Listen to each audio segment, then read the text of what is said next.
नमस्कार सभी को। तो देखिए यहाँ पर हम लोग क्लास 8th मैथमेटिक्स के एक इम्पॉर्टेंट यूनिट टेस्ट को डिस्कस करेंगे। इम्पॉर्टेंट क्वेश्चंस इसमें होने वाले हैं। चैप्टर का नाम है एक्सप्रेशन यूजिंग लेटर्स नंबर्स। ठीक है, 45 मिनट्स का पेपर है। हर तरीके के क्वेश्चन इसमें मिलेंगे और 30 मार्क्स का पेपर होने वाला है। फर्स्ट क्वेश्चन कह रहा है एल्जेब्रिक एक्सप्रेशन फॉर, एक आपको ये स्टेटमेंट दिया गया, इसका आपको एल्जेब्रिक एक्सप्रेशन बताना है क्या होगा।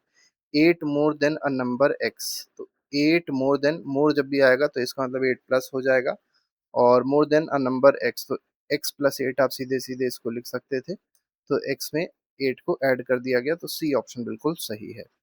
If m is equal to 6 the value of this is, तो ये वैल्यू आपको बतानी बहुत आसान है, 4 इंटू 6 + 5। अब बस ये याद रखिएगा 6 + 5 पहले ना कर दीजिएगा वरना गलत हो जाएगा। आपको क्या लगाना है, बॉड मास लगाना है। ठीक है, तो बॉड मास का मतलब bracket of divide multiply addition और सब्सट्रैक्शन। तो पहले क्या आ रहा है, मल्टीप्लाई, तो पहले इन दोनों को मल्टीप्लाई करेंगे, तो 6 4 ज़ा 24, तो आ जाएगा 24 + 5 इज इक्वल टू 29। तो 29 is the correct answer, option number B. Third question कह रहा है which of the following contains like terms. अब लाइक मतलब होता है एक जैसे टर्म्स कहाँ पे हैं। तो देखिए ये जो है 3a और b अलग अलग टर्म्स आ गए, गलत है। 5m के टर्म्स में ये 5a भी गलत है। 7p है, q है, ये भी गलत है। यहाँ पे देखिए 5x और 7x, तो यहाँ पे भी x मिल रहा है, यहाँ पे भी x, मतलब वेरिएबल जहाँ सेम होते हैं उसको लाइक टर्म कहा जा सकता है। तो इसमें सही आंसर क्या है, A option is correct. The perimeter of square having side A is, तो देखिए एक स्क्वायर है, स्क्वायर में आपको पता होना चाहिए सारी साइड जो होती हैं, थोड़ा सा ऐसे सीधा बनेगा। पेंटैप पे थोड़ा सा बनाने में दिक्कत होती है फिगर को, इसलिए इतना अच्छा नहीं बन पा रहा है। तो ए और ए सभी साइड्स अगर ए हैं तो इसका एरिया क्या हो जाएगा, एरिया हो जाएगा साइड इंटू साइड, तो ए स्क्वायर हो जाएगा। अच्छा, अगर मान लीजिए इसे पेरीमीटर पूछ लिया जाता कि पेरीमीटर स्क्वायर का क्या हो जाएगा, तो पेरीमीटर का होता है 4 इंटू साइड फॉर्मूला, तो इसका मतलब क्या होता है 4 इंटू ए हो जाता।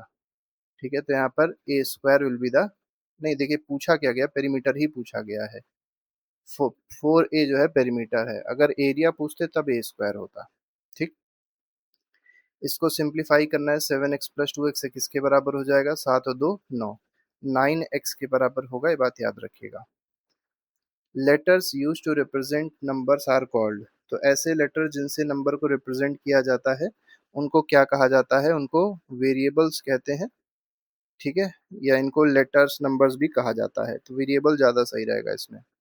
Expression for 5 less than y is, तो 5 लेस देन y, तो y से 5 कम है, इसका मतलब y - 5 ये एक्सप्रेशन हो जाएगा।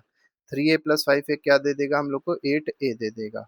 ठीक, आगे बढ़ते हैं। 4x मीन्स 4 + x, देखिए 4x अगर लिखा हुआ है कहीं पे तो क्या इसका मतलब 4 + x होगा, बिल्कुल भी नहीं होगा। 4x का मतलब क्या होता है, 4 इंटू x होता है। ठीक है, unlike terms can not be added directly, देखिए जो अनलाइक टर्म्स है जैसे मान लीजिए 2x है प्लस 3y है, क्या इन दोनों को डायरेक्टली ऐड कर सकते हैं, तो आंसर है नहीं कर सकते। तो ये स्टेटमेंट क्या है, बिल्कुल ट्रू है। ये स्टेटमेंट क्या था, फॉल्स था। ठीक, अगला क्वेश्चन देखिए, सेक्शन डी है, इसमें क्या कहा गया, 2n की वैल्यू पूछी गई है। इसका मतलब क्या होता है, 2n का मतलब होता है 2 टाइम्स n, तो यहाँ पर b के साथ जुड़ जाएगा। 4a का मतलब क्या हो जाएगा, 4 टाइम्स दी साइड, a अगर साइड है। ठीक, 4 times the side a। 5x + 3, ठीक है, 5x + 3 अगर बोला गया है तो 5x + 3 किससे जुड़ेगा, ये आपको यहाँ पर बताना है। ठीक है, तो देखिए यहाँ पर थोड़ा सा हम लोग ऐसे समझ सकते थे कि 4a को हम लोग यहाँ ऐसे ना पुट करें, 4a को बेटर ये रहेगा।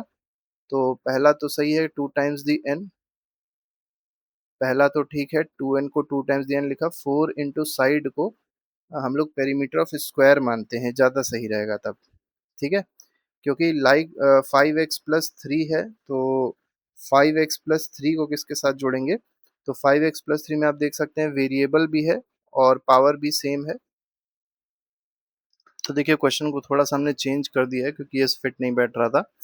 अब यहाँ पे 2n जो है 2 टाइम्स n हो जाएगा, 4a जो है वो पेरीमीटर ऑफ स्क्वायर हो जाएगा, और 5x + 3 में क्या है, एक्सप्रेशन है जिसमें वेरिएबल भी है और एक कांस्टेंट भी है। तो आपको पता है x जो है वेरिएबल है और 3 जो है वो क्या हो जाएगा, कांस्टेंट हो जाएगा।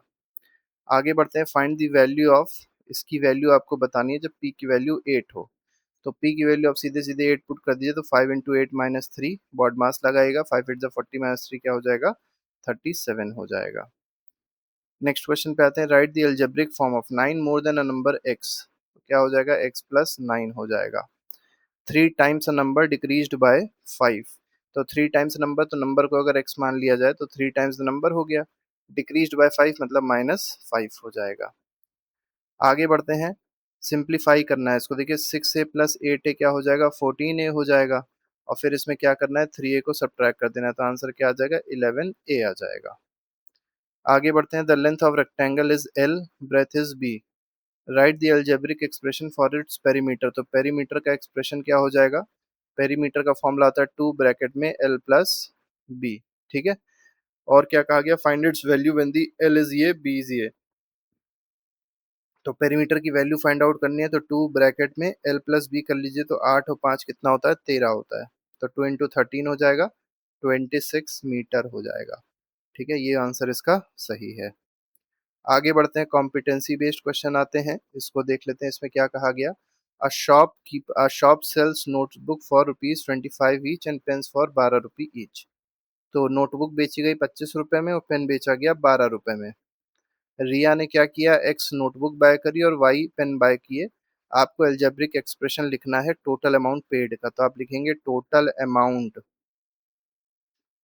पेड जो हुआ वो क्या रहा, टोटल अमाउंट पेड जो रहा वो 25 के नोटबुक्स थे ना, तो 25 नोटबुक्स कितने हैं, एक्स हैं, प्लस 12 इंटू क्या हो जाएगा, वाई हो जाएगा, ठीक है, तो आंसर क्या आ जाएगा, 25x प्लस 12y आ जाएगा, 25x plus 12y is the correct answer. Last question देख लेते हैं, find the amount if x is equal to ये, y इज इक्वल टू ये, तो पुट कर दीजिए वैल्यू, तो अमाउंट क्या मिल जाएगा हम लोग को, ये मिल जाएगा 25 इंटू 6 प्लस 12 इंटू 5, तो 25 6 5 36 150 हो जाएगा ये, और ये क्या हो जाएगा, 12 5 60, तो रुपीज क्या आ गया, 210 इज दी करेक्ट आंसर, तो इतने रुपए इसका आंसर हो जाएगा।